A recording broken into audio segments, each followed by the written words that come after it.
데일 카네기라는 사람이 있습니다. 그러니까 자기 개발, 어떻게 하면 인생을 성공적으로 살 수 있는가라는 분야에 있어서 세계 최고의 권위자였습니다.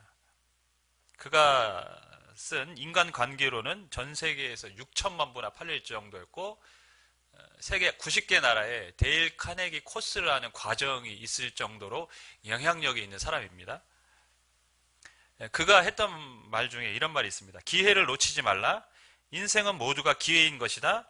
제일 앞서가는 사람은 과감히 결단을 내려 실행하는 사람이다. 사람들에게 다 기회가 주어지는데 그 기회를 붙잡는 사람, 결단하면서 실행하는 사람이 기회를 붙잡는 것이고 결국 그 사람이 성공하는 사람을 인생 사는 것이다. 이렇게 말한 것이죠.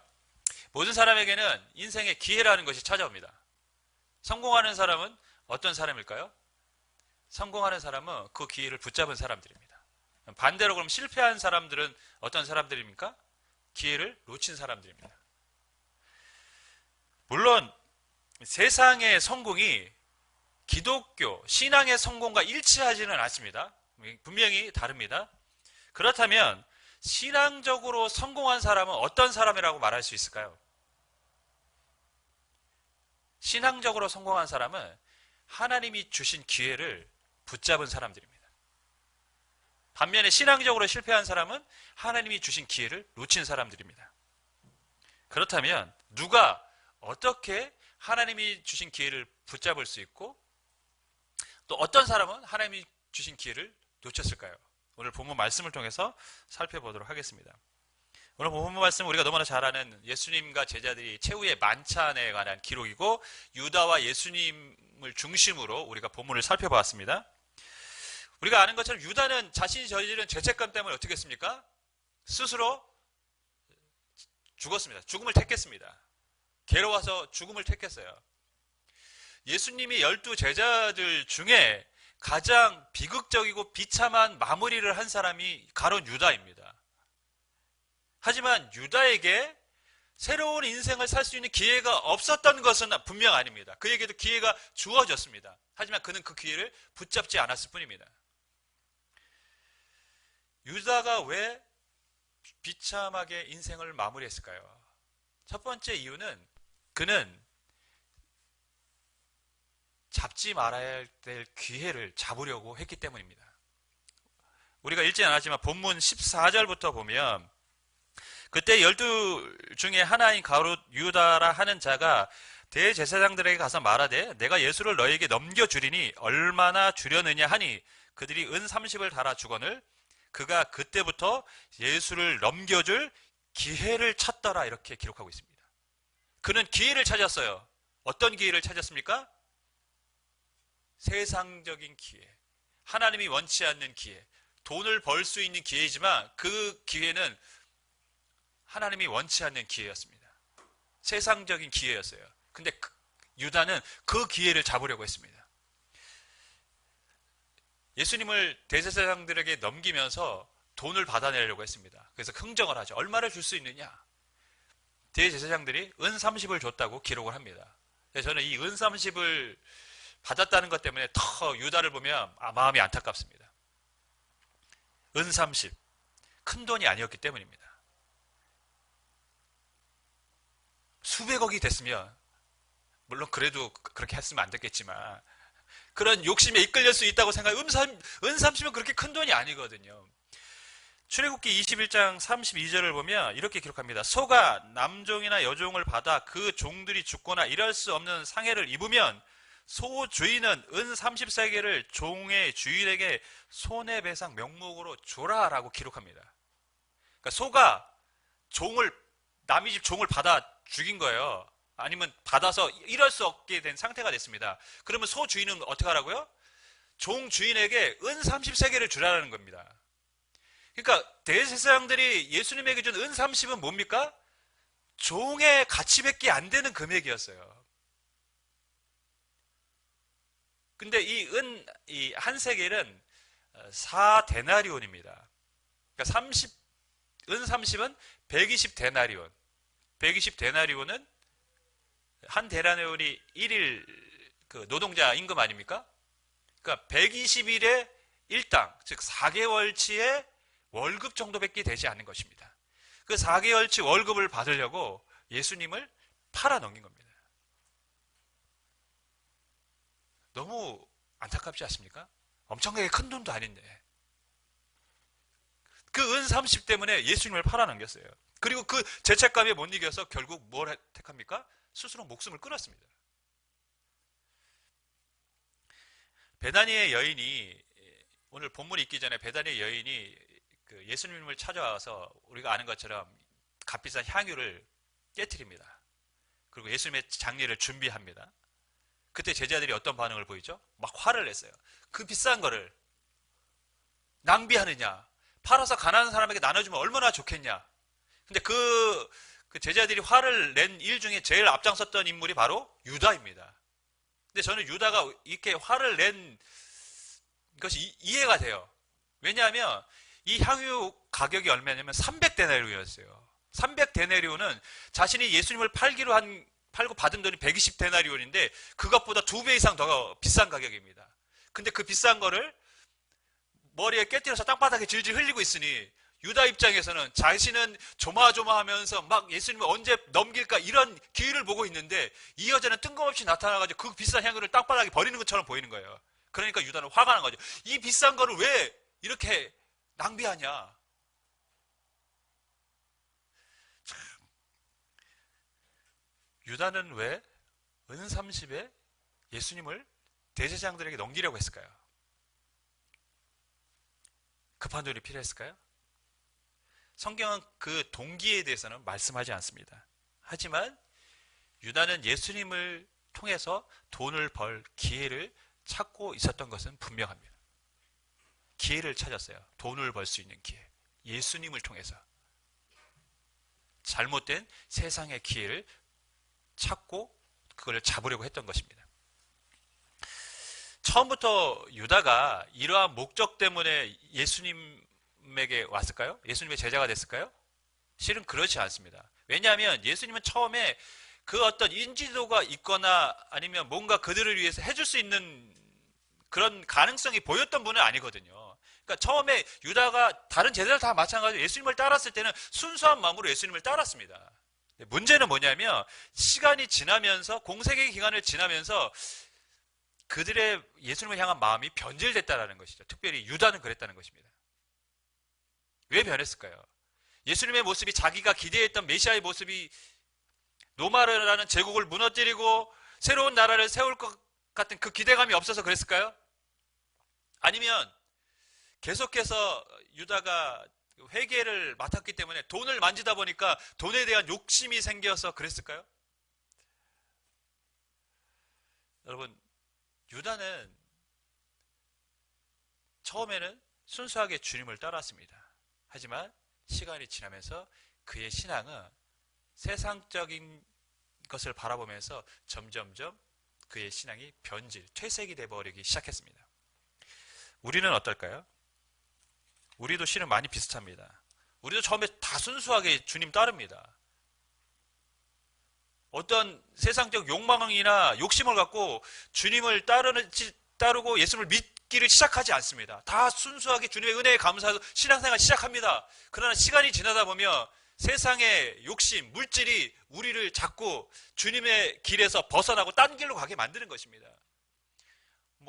한국교회에 잘못된 부분들이 있는데 그분들이 처음부터 그랬던 것은 아니에요. 다 순수한 마음으로 처음에는 시작을 한 겁니다. 그런데 유다처럼 세상의 기회를 잡으려고 하고 그것 때문에 하지 말아야 될 행동들을 한 것이죠. 우리는 그렇지 않나요? 실은 우리도 다 순수하게 신앙생활 시작했습니다. 그런데 지나다 보니까 우리도 유다처럼 잘못된 모습으로 신앙생활을 하고 있을 수도 있다는 것을 우리는 잊지 말아야 합니다. 유다는 왜 실패한 인생이 되었을까요? 잘못된 기회, 세상의 기회를 그는 잡으려고 했기 때문입니다. 유다가 비참하게 인생을 마무리할 수밖에 없었던 두 번째 이유가 있다면 하나님이 주신 기회를 잡지 않았기 때문입니다. 유다에게 인생을 바꿀 기회가 없었던 것은 아닙니다. 분명 그에게 기회가 있었습니다. 예수님이 그에게 기회를 주셨습니다. 21절을 보면 이렇게 기록합니다. 그들이 먹을 때 이르시되 내가 진실로 너희에게 이르노니 너희 중에 한 사람이 나를 팔리라 하시니. 예수님은 유다의 계획을 다 알고 계셨어요. 그래서 제자들을 불러다 모아놓고 너희 중에 한 사람이 나를 팔 거야 라고 말씀하셨습니다. 다른 제자들은 저는 아니지요 했어요. 근데 유다는 몰랐을까요? 유다는 알고 있어요. 자기가 팔 계획을 이미 돈도 받았고 넘길 기회를 보고 있었기 때문에 자기에게 하는 얘기라고 분명히 인지하고 있었을 것입니다. 요한복음을 보면 예수님은 나와 함께 마태복음 우리가 읽은 본문을 보면 나와 함께 그릇에 손을 넣는 그가 나를 팔리라고 하셨어요. 그리고 요한복음을 보면 포도주에 적신 한 조각 떡을 유다에게 주셨어요. 그것이 암시하는 것이 뭡니까? 네가 팔 사람이라는 것을 나는 알고 있다라는 것이죠. 분명히 예수님은 유다가 팔 거라는 거, 어떤 계획을 갖고 있는 거 알고 계셨고 그에게 말씀하고 있는 것입니다. 네가 나를 팔 거라는 거 난 알고 있다. 뭘 주신 겁니까? 돌이킬 수 있는 기회를 주신 겁니다. 요한복음의 이 성만찬에 대한 기록을 보면 처음에 이런 기록으로 시작합니다. 예수님이 자기와 함께한 사람들을 끝까지 사랑하셨다. 지금 일어나고 있는 1년의 성찬의 행위가 예수님이 제자들을 끝까지 사랑하셨던 모습인 것이죠. 즉 유다에게도 주님은 끝까지 사랑하는 모습을 보여주신 겁니다. 오늘 우리가 읽은 본문 24절에는 뭐라고 기록합니까? 나를 팔 사람이 있는데 그 사람은 태어나지 않았으면 더 좋을 뻔했겠다. 그가 어떻게 비극적으로 인생을 마무리할 것을 예수님은 알고 계셨던 것이죠. 그러니까 너무 안타까운 겁니다. 네가 차라리 안 태어났으면 얼마나 더 좋았겠냐. 유다를 향한 안타까운 마음이 예수님에게 있었어요. 그래서 그에게 뭘 하고 있습니까? 기회를 주고 계십니다. 너다. 네가 나를 팔 자다. 그런데 유다는 그 기회를 붙잡지 않았습니다. 끝까지 자신의 길을 고집했습니다. 세상의 기회를 더 잡으려고 했습니다. 유다가 어떻게 인생을 마무리합니까?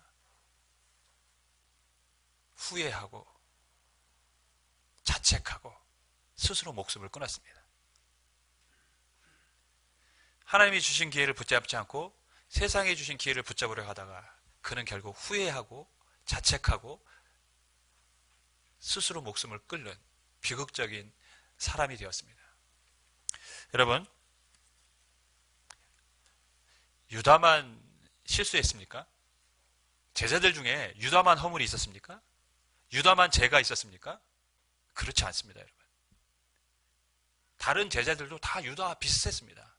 심지어 우리가 아는 예수님의 수제자라고 불렸던 베드로 역시 그날 밤에 엄청난 실수, 허물을 보였던 사람이 베드로입니다. 예수님께서 오늘 밤에 너희가 나를 다 버리리라 말씀하시니까 베드로가 어떻게 얘기하는지 우리는 다 알고 있습니다. 다른 사람은 몰라도 나만은 안 그럽니다. 주님, 저는 안 그럴 거예요.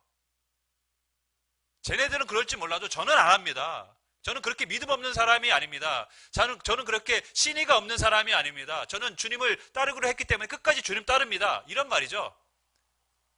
근데 베드로가 어떡합니까? 3번 부인한 것뿐만 아니라 주님을 저주까지 했어요. 유다만 허물이 있었던 게 아닙니다, 여러분. 베드로도 허물이 있었고 베드로도 큰 인생의 오점을 남긴 사람입니다. 그런데 베드로는 유다처럼 인생을 마무리하지는 않았어요. 그는 교회사에 너무나 빛난 역할을 맡았고 주님께 쓰임받는 인생이 되었습니다.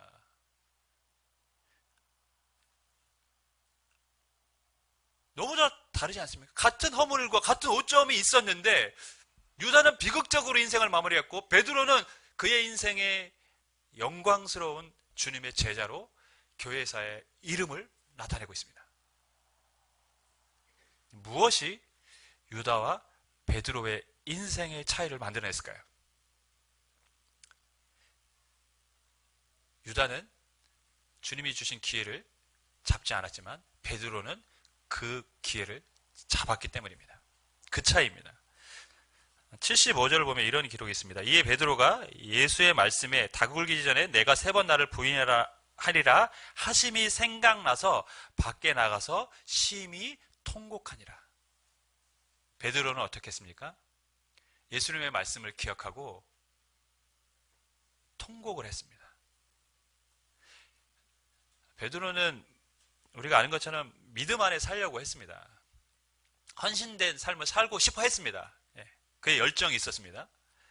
남들보다 정말 열정이 있었어요. 그래서 남들보다 앞서서 행하려고 했습니다. 그래서 또한 실수도 많았던 인물이기도 합니다. 하지만 분명한 사실은 그는 주님께 충성하고 싶은 마음이 있었습니다. 그런데 그렇게 못했어요. 실수 많고 작은 바람에도 휘청거리고. 하지만 베드로는 잘못을 깨닫고 통곡할 수 있었던 사람이었습니다. 그의 통곡의 의미가 무엇입니까? 자기는 호언장담했거든요. 나는 아닙니다. 나는 안 그럴 겁니다. 근데 닭이 울자 자기가 그런 사람이라는 것을 알게 된 것입니다. 나는 믿음이 없고 내 신앙은 장담할 수 없고 내 스스로는 아무것도 할 수 없구나. 그거를 안 것이죠. 그래서 그는 울었습니다. 주님께 통곡을 했습니다. 그러니까 통곡하면서 얼마나 주님께 죄송하다는 말을 되뇌었을까요? 그죠? 연상이 되지 않습니까? 그냥 눈물만 흘렸겠습니까? 눈물 흘리면서 주님 죄송해요. 주님 죄송해요. 제가 주님 버렸어요. 주님 저주했어요. 제 힘으로는 아무것도 못할 것 같아요. 저는 그렇게 믿음이 없는 사람입니다. 주님 죄송해요. 그 통곡에는 그런 의미가 있는 것이죠. 처절한 자기 자신에 대한 고백. 그렇기 때문에 베드로는 마지막까지 끝 주님을 붙잡고 주님이 주신 사명을 위해 살 수 있었던 것입니다. 유다와 베드로의 인생의 차이는 여러분 능력의 차이가 아니었습니다. 누가 더 실수를 하지 않았는가에 대한 완전함의 차이도 아닙니다. 그 둘의 인생의 차이는 하나님이 주신 기회를 붙잡았느냐 붙잡지 않았느냐의 차이였습니다.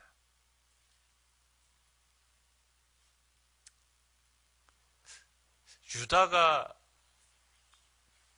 그 기회를 붙잡았다면 어떤 인생이 되었을까요? 아마 우리가 아는 성경의 기록과는 다른 인생으로 살아갔을 것입니다. 하나님 앞에 쓰임받았던 주님의 제자들처럼 복음을 위해 헌신하는 삶이 되었을 수도 있습니다. 주 안에 사랑하는 여러분,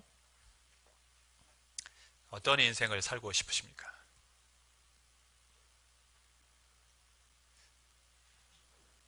하나님은 우리에게 기회를 주십니다. 데일 카네기가 말한 것처럼 인생이 자체가 기회라고 하셨어요. 실은 우리가 살아가는 매일매일이 하나님이 우리에게 주신 기회의 시간들입니다.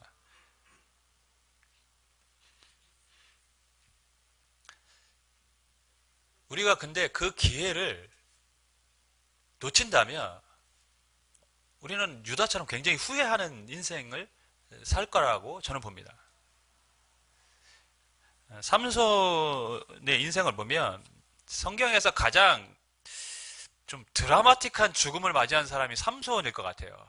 성경의 기록을 보면 삼손이 죽을 때에 죽인 사람이 살아있을 때에 죽인 사람보다 많다고 기록을 합니다. 그러니까 블레셋 신전을 기둥을 무너뜨리고 자신도 죽고 이스라엘의 대적인 블레셋 사람들을 굉장히 많이 죽였습니다.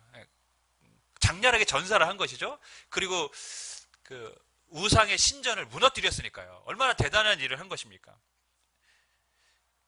그렇게 보면 원래 삼손이 나신으로 태어나서 하나님이 사사로 세우시고 그를 통해서 블레셋 손에서 이스라엘을 구원하겠다고 하신 그 소명, 처음부터 그를 이 땅에 오게 하신 그 소명을 이룬 삶을 산 것 같아요. 그죠? 마지막에 신전을 무너뜨리고 우상의 신전을 무너뜨리고 블레셋 사람을 죽게 했으니까 그는 분명히 주님이 주신 소명을 이룬 삶처럼 보입니다. 하지만 우리가 이렇게 쭉 과정을 그의 인생의 여정을 알기 때문에 보면 뭔가 아쉬움과 안타까움이 많은 인생이었어요.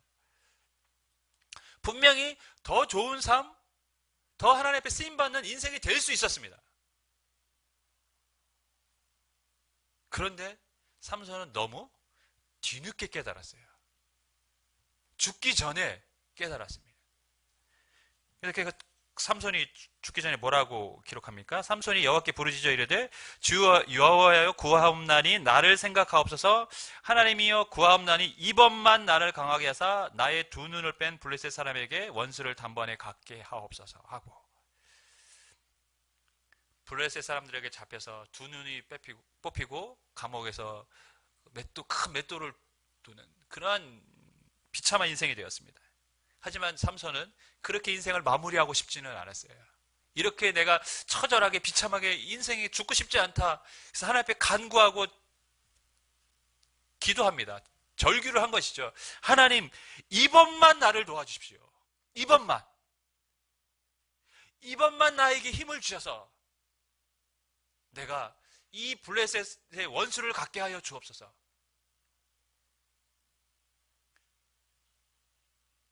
자신의 힘이 하나님께로 온 것임을 그제서야 인정을 했습니다. 마지막 순간에. 그 전까지는 어떻게 생각했습니까? 자기 머리털에서 난다고 생각했어요. 근데 죽기 전에야, 그제서야 이번만 나에게 힘을 주십시오. 죽음을 목전에 두고 그의 신앙의 눈이 그제서야 띈 겁니다. 참, 그 인간의 좀 어리석음이에요. 안타깝지 않습니까? 꼭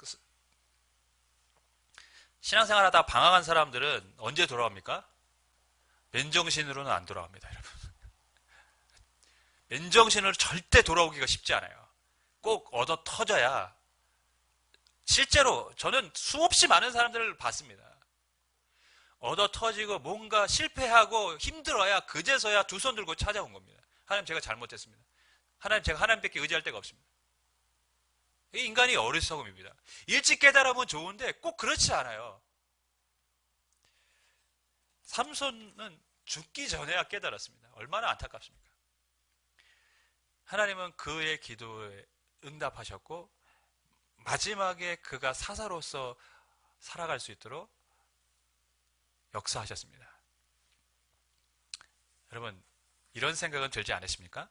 좀 더 일찍 깨달았으면 얼마나 좋았을까? 좀 더 일찍 깨달았으면 그의 삶은 분명히 더 달라질 수 있었을 텐데, 좀 더 일찍 깨달았다면 그의 기도는 이번만이라고 하지 않았을 것 같아요. 이번만이 아니라 이제부터 나를 사용하여 주옵소서.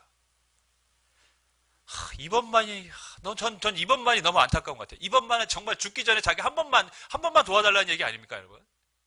그게 아니라 우리의 기도는 이번만이 아니라 주님, 이제부터, 이 순간부터 주님의 뜻대로 살겠습니다. 나를 도와주십시오. 그렇게 기도해야 되는 줄 믿습니다. 어떻게 한 해를 살아오셨습니까? 유다처럼 세상적 욕심에 이끌려서 살아온 한 해일 수도 있습니다. 삼손처럼 아직도 깨닫지 못하고 살아가고 있는 한 해였을 수도 있습니다. 바라기는 하나님이 주신 기회를 붙잡을 수 있는 2020년이 되기를 주님의 이름으로 간절히 축원하겠습니다. 여러분, 그거 붙잡아야 됩니다. 삼손처럼 맨 인생의 마지막에 돼서 그제서야 깨닫는다면 참 얼마나 안타깝습니까? 베드로처럼 내년이 하나님이 나에게 주신 기회라고 믿고 나의 부족함, 나의 연약함을 고백하고 주님 앞에 더 간절히 나아가신다면 하나님이 분명히 우리에게 기회를 주실 줄 믿습니다. 그 기회를 붙잡으면 이전의 삶은 크게 중요하지 않습니다. 기회를 붙잡는 순간. 그렇지 않습니까? 베드로가 주님이 주신 기회를 붙잡는, 회개하는 그 순간부터 이전의 그의 실수와 연약함은 문제가 되지 않았어요. 왜? 앞으로가 더 중요하니까요. 이전까지 우리의 삶은 여러분, 하나님이 주신 기회를 붙잡는 순간 다 사라지는 것들입니다. 우리는 새로운 인생을 살 수 있습니다. 내년이 그런 한 해가 되기를 주님으로 간절히 축원하겠습니다.